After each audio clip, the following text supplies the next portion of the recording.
as Adam mentioned, my talk is going to be about how to theorize so empiricists will listen. So maybe I'll start by saying, what even do I mean by theory and empiricism? So by theory, I mostly mean this thing where you just sort of think really hard.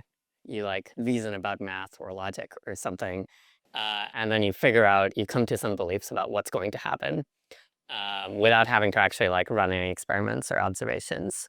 I don't really mean the thing where you write down theorem and then there's a bunch of Greek and a conclusion at the end. That is definitely one kind of theory, but it's not the only kind. Conceptual reasoning would be a better name, but the rest of the world has agreed to call this theory and overload the word, so I'm sticking with that. And so maybe the attitude you should think of here, the stereotyped caricature is why bother with experiments? I've proven or I've figured out by pure reason what's going to happen. And then empiricism is sort of the polar opposite. Roughly, it is just build good evaluations and then use the evaluations to make decisions. If you think that something's going to be an improvement, well, implement it, look at the evals. Does it go up? Yes. Okay, great, do it. It doesn't go up, kill it. And so the stereotype caricature of the empiricist viewpoint is something like, why are you even bothering to do any predictions? Those are error prone. Predictions are hard, especially about the future. Why don't you just run the evals? Now, we can always, nobody really falls actually into one of these buckets. They're caricatured for a reason. I just want to make it sort of clear what the extremes are. And I say this talk is titled How to Theorize, so empiricists will listen. But secretly, what do I mean when I talk about theory and empiricism? I kind of am talking about AGI safety and everyone else. So on the theory side, that's AGI safety is very much about saying something about the future, about future systems that don't exist yet. So you obviously cannot run experiments on those systems. And so a nice fun AGI safety quote, I don't know if it's a quote, but something that captures a vibe of AGI safety is if your model of the future requires a peer-reviewed paper before you'll admit that a trend exists, then you're not going to make it. I feel like this is a pretty common trend, theme or vibe on AGI safety Twitter. And then meanwhile, on the empiricism side, because this is kind of everybody else, not quite everyone else, but a lot of others. I didn't really find there's not really a single vibe associated with it, so I just had to pick one that is maybe a bit more AI ethics flavored. So I don't really mean this as a thing of everybody else, but this sort of vibe of stop worrying about speculative sci-fi scenarios and focus on real harms is really a very empiricist type mindset. And so I think there really is this how theorists and empiricists interact is a fairly key dynamic to think about when thinking about AGI safety and how it can have an impact on the world. So let me take a detour into my PhD. So I did my PhD at the Center for Human Compatible AI with Stuart Russell, Peter Abil, and Anka Trogan as my advisors. And this was, of course, one of the first places I was actually thinking about AGI safety in academia. And so my experience of writing papers about AGI safety in academia was really quite annoying. Well, the papers were fine. The peer review was very, very annoying, where I would be here's my argument for, why this work is important, why AGI safety might matter, or some sort of conceptual argument like this. And the peer reviewers would just be just completely ignore it and be look at these experiments, what do they say? And I'm just going to completely ignore the AGI safety part because that's speculative, and so on. I think the most egregious one of these was in this paper, Benefits of Assistance Over Reward Learning, where I submitted this to peer review. It has some theorems in it. They're theorems. There's a proof. They're definitely true. And the peer reviewer was it's great, you've proved some theorems, but can you show can you also have some experiments to show that the theorems are true? And I'm dude, they're theorems. There was often this is reasonable because the theorems are about something slightly different than the actual empirical situation, but that was not the case in this paper. In this paper, the assumptions were like, the premises were literally 100% true. There was no possible way that the experiments were going to show anything other than what the theorem said. Um, unless, possibly the peer reviewer had some different idea in mind, but who knows? And so, like, really my attitude was something more like, as a theorist myself, AGI safety theorist, I was like, man, all these people, they're just kind of crazy, and just seem unable to come to correct conclusions based on arguments. Um, but eventually, I think one of my advisors, Peter Abiel, did say something to me, which is like, one of the issues you have, Rohin, is that you expect everyone else to be convinced by the same sorts of things that convince you, which was kind of fair. I didn't really appreciate it at the time. I was like, well, yes, because I am correct. Um, but I think, eventually over marinating over it, I feel like there is something to this. And so here is a very theory-inspired model for like what's going on. All right, so here's me, the AGI safety researcher. I guess this is a woman, but whatever. Um, the theorist has in mind like, this like very detailed model of whatever it is that they're studying. It's built of lots and lots of gears. And then here on the other side is the empiricist. We'll think of a frontier company decision maker. They have, they're not thinking about just one thing. They have so many priorities in their head. And as a result, the like amount that they can think about any given thing and the detail of the model that they have about any given thing is like fairly limited. And here I've said stuff about this is just what Nano Banana gave me for when I was like talking about company decision makers. But like this also is true in the technical realm, where you're like, if you actually look at what like a Gemini decision maker is thinking about, there's so many things. There's like safety, there's instruction following, there's the inference stack optimization, there's agentic coding, there's internationalization. There's just tons and tons of priorities, even if you just limit yourself to like, how do I actually build a frontier model and deploy it? Setting aside all this other stuff about, HR, budget, blah, blah, blah. So they have a lot of priorities and don't think very much about each one. And also they're very busy.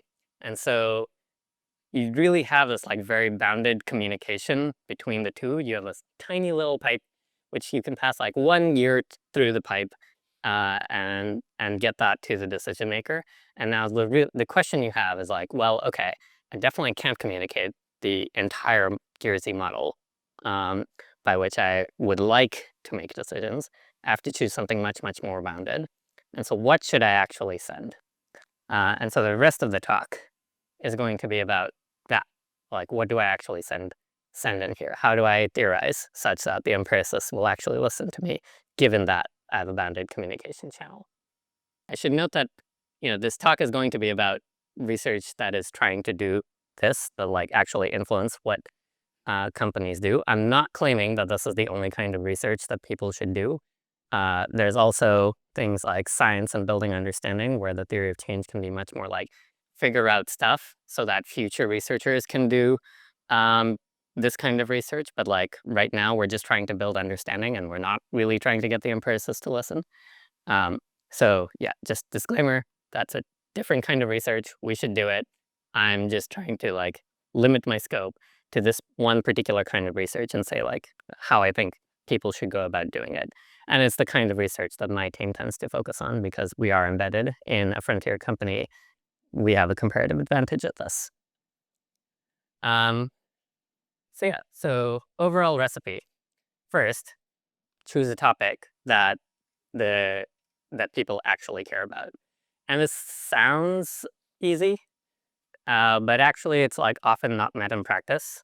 One example I think from a couple of years ago was jailbreak robustness, where I think it was common in the safety community to say like, look, the companies can't even solve jailbreaks. How are they ever going to solve AGI safety? And like the actual answer is like, we did not care about jailbreak robustness. At the time, we were safety meant protecting users from the models being dumb.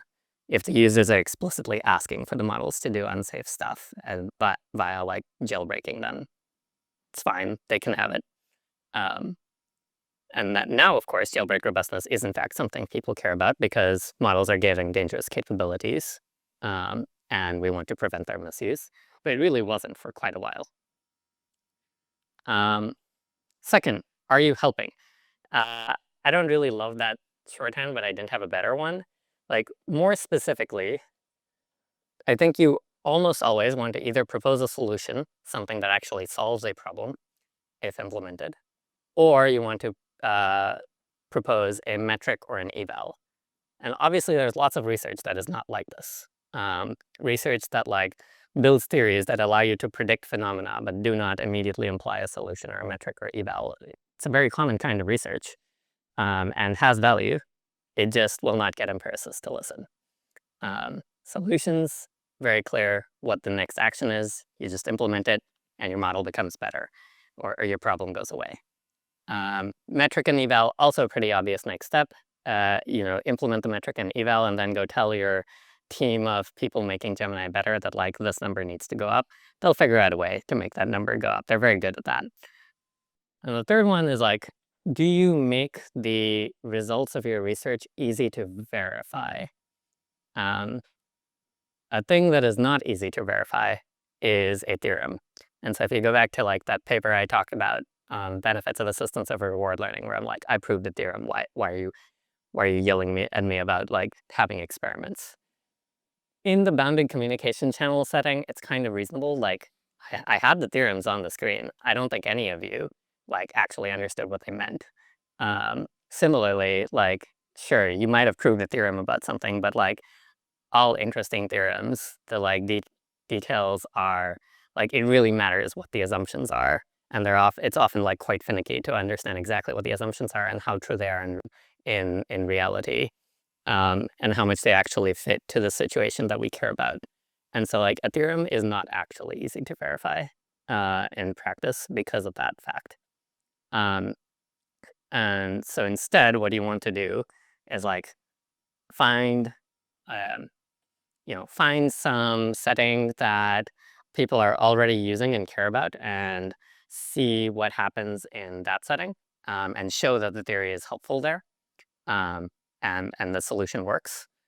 Or you like make a very, very clear toy example, or setting with a very clear metric that captures something that anyone can easily understand and reason about, and show that things improve there. And then the final thing is like, do you consider all of the different desiderata that people have? Often, papers will only look at something like accuracy. But in fact, accuracy is not the only thing we care about. There is also things like the compute cost of running whatever mitigation you have, the latency that it will add, time to first token, important metric. Companies care about that a lot.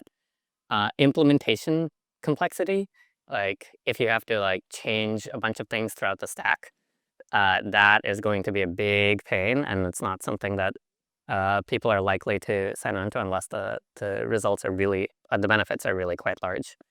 So there are lots of desiderata like this. It's important to actually like consider all of them and make sure that they're reasonable. Yeah, so that's roughly the checklist. I'm now going to go through 3 examples of research that we've done and how it fits this checklist. Maybe I'll get through all 3, maybe I won't. We'll see. The first one is externalized reasoning, or another way of thinking about this is chain of thought monitoring. So I claim that current models satisfy this externalized reasoning property, which is that for sufficiently difficult tasks, transformer architectures must use the chain of thought as a form of working memory, and humans can understand that chain of thought by default. Why do I believe this? Here is the architecture of a transformer. The red arrows show information flows that are like basically uninterpretable, opaque stuff that's happening in like, activation vectors flowing through the neural network. The green arrows are the chain of thought.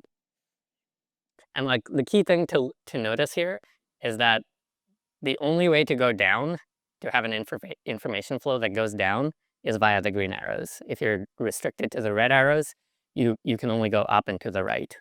And so like the longest path via red arrows is actually pretty short.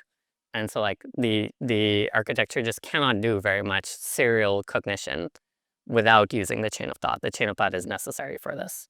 If you look at like these two yellow nodes, there's just literally no way for information to flow between them except via the chain of thought. And so like this is sort of the like theorist approach to things. I'm like, come on, look at this. Obviously, the chain of thought is going to like contain a bunch of information, at least for tasks that are difficult enough that it like requires a decent amount of serial cognition. And in fact, there is actually a theorem written in Greek. There's all the Greek. Actually, there's very little Greek in that. Now that I look at it, it actually is English. Whatever. But there is a theorem that basically says exactly this, that like once you have the chain of thought, the expressive power of your architecture is actually significantly greater than if you don't have the chain of thought. Complexity theorists have paid attention to this paper. Nobody else has paid attention to this paper. It's just like not easy to understand exactly what the implications are.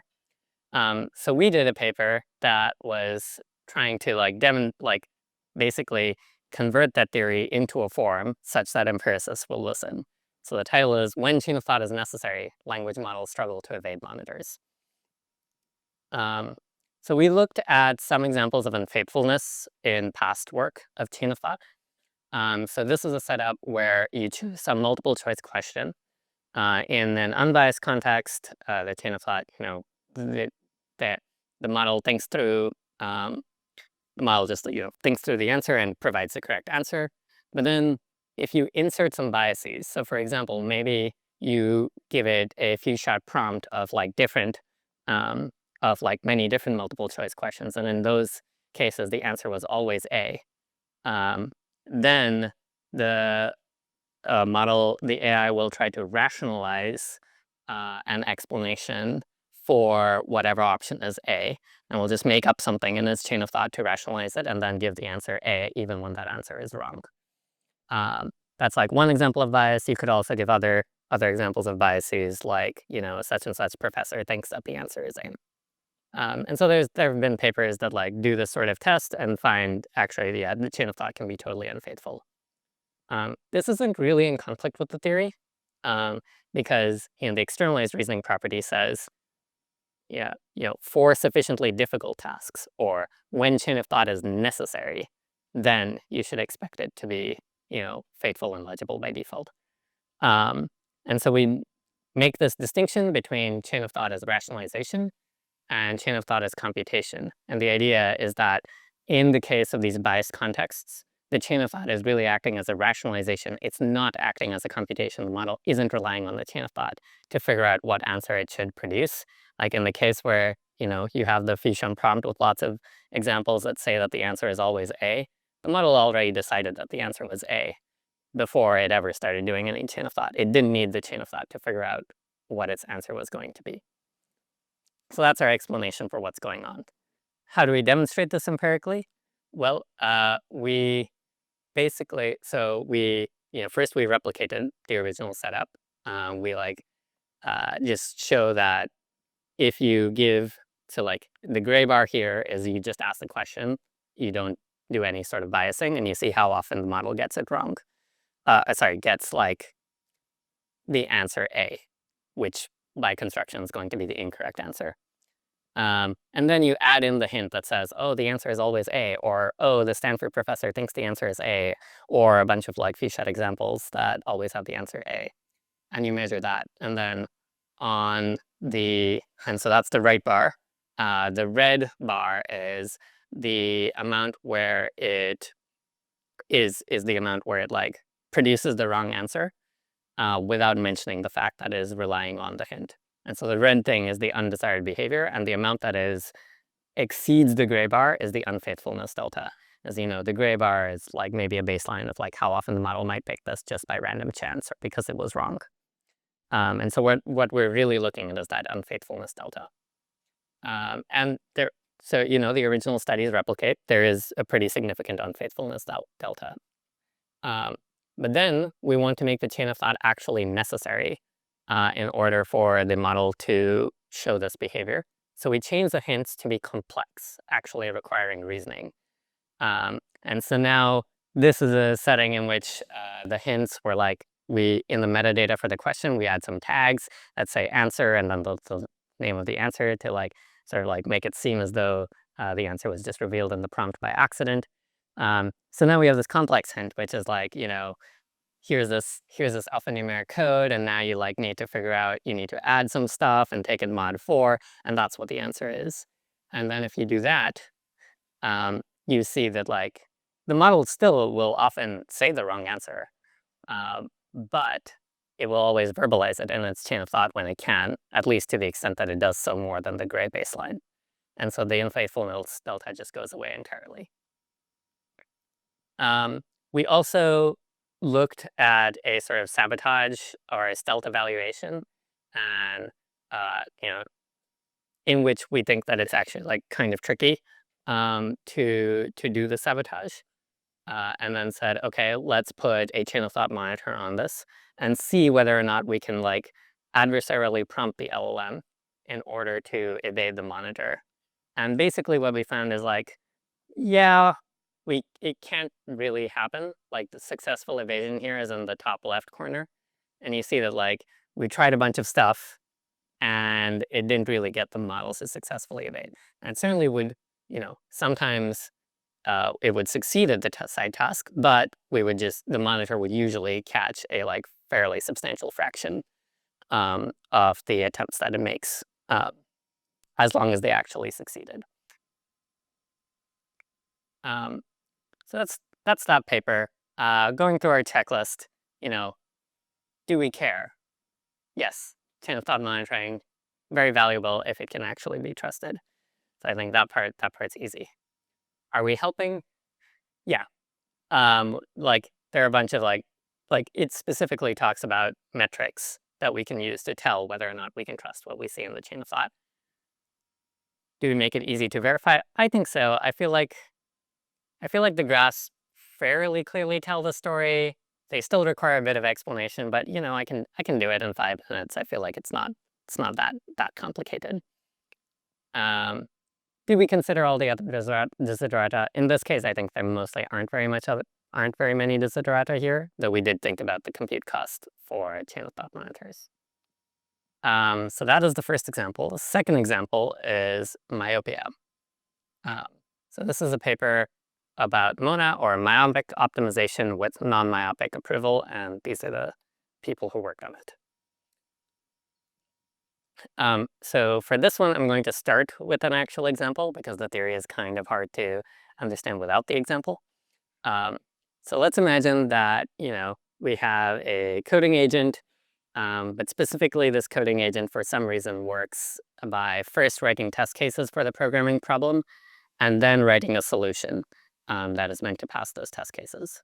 We're also going to assume that there's no ground truth reward available. This is obviously not actually true in the way that coding agents are actually built, but we're just making a toy scenario here.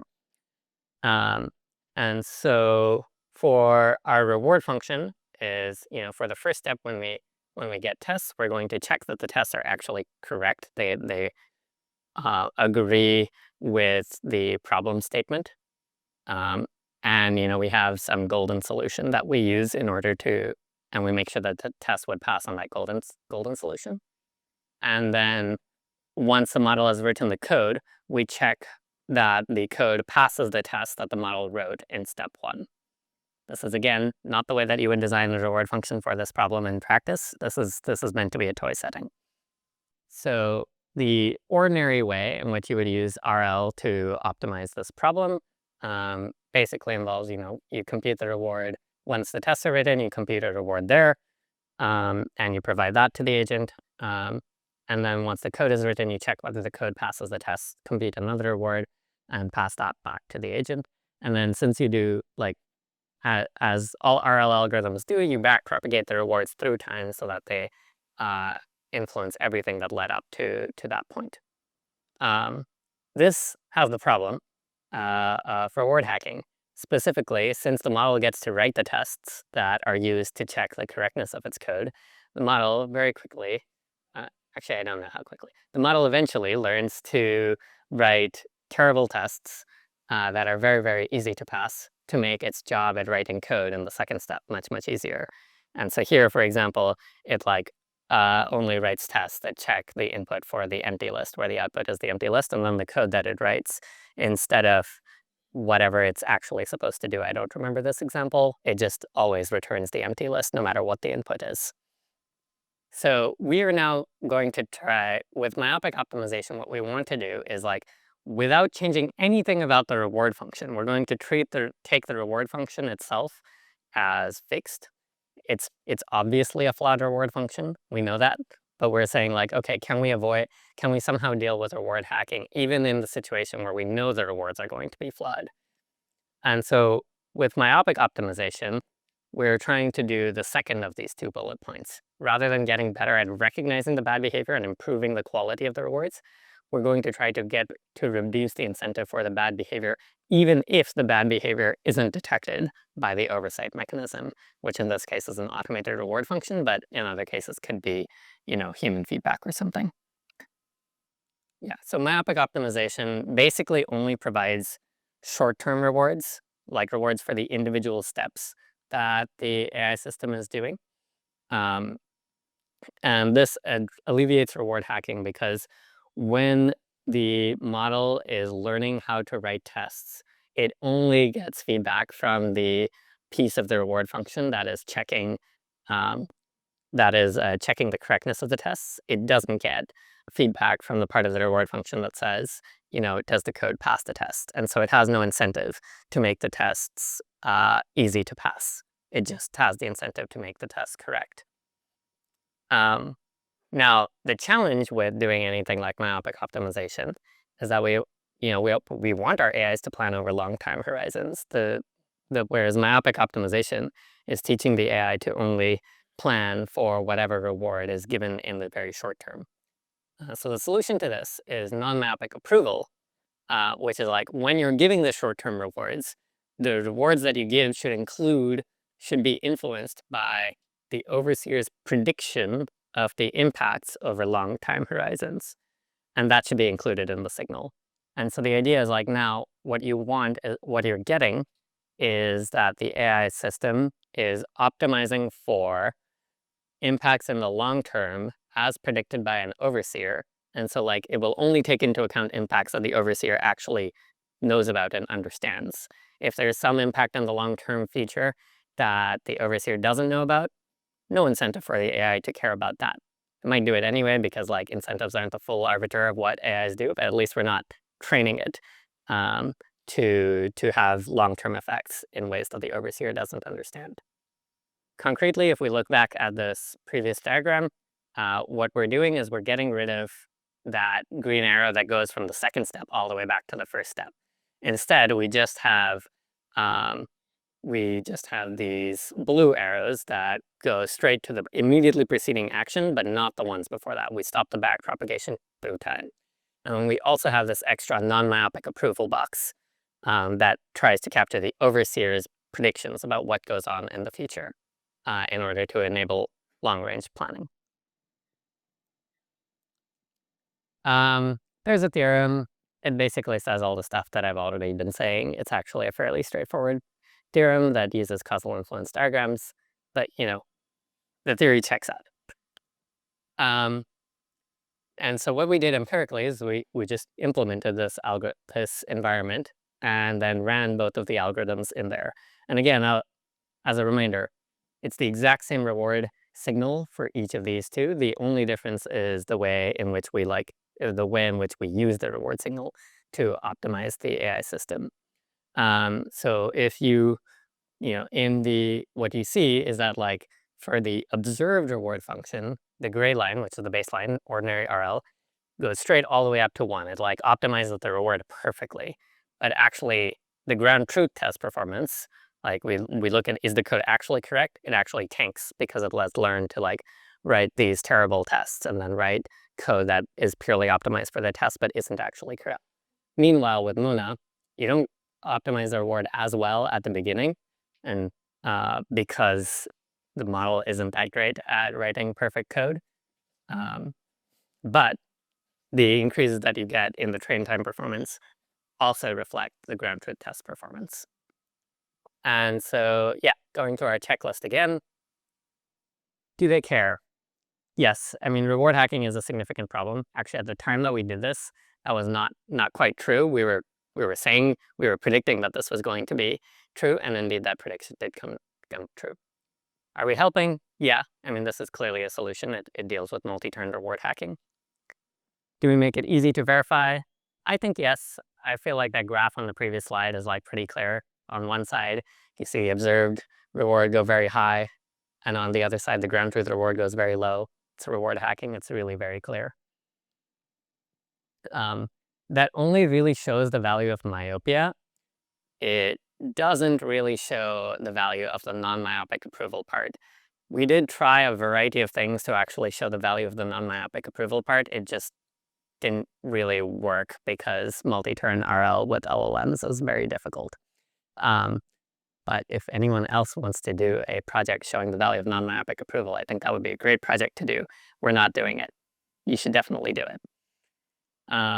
And finally, did we consider all the desiderata? Yes, and I think the main thing here is thinking about the competitiveness, whether this can actually get the capabilities that you would get with ordinary RL, and this is what caused us to think through the non-myopic approval part in quite a lot of detail. I had a third example. I'm going to skip it since I'm out of time. But I guess maybe the thing I will say about probes is that this is a great way to deal with misuse. This is a great mitigation for misuse safeguards, but it is like a huge pain to deploy in practice because it touches every part of the inference stack. You have to change how you work with the TPUs because you're changing the architecture of the stuff running on the TPUs. And then have that flow all the way up to the application layer where you get a signal that then tells you, okay, now you need to make sure not to send the response back to the user. And this is just so cross-cutting that it is a massive pain to implement it. We did still implement it because it's just very beneficial. But it was a large effort. And so I think that's a great example of, did you consider all the desiderata? Actually, implementation costs and how much it goes across the entire stack is one of those desiderata as well. And we had not initially considered that, and that was a mistake. We would have been, I think, significantly more efficient and done the project better if we had appreciated that fact earlier on. And yeah, with that, I think I will end my talk. Here's my overall checklist. Yeah, thank you.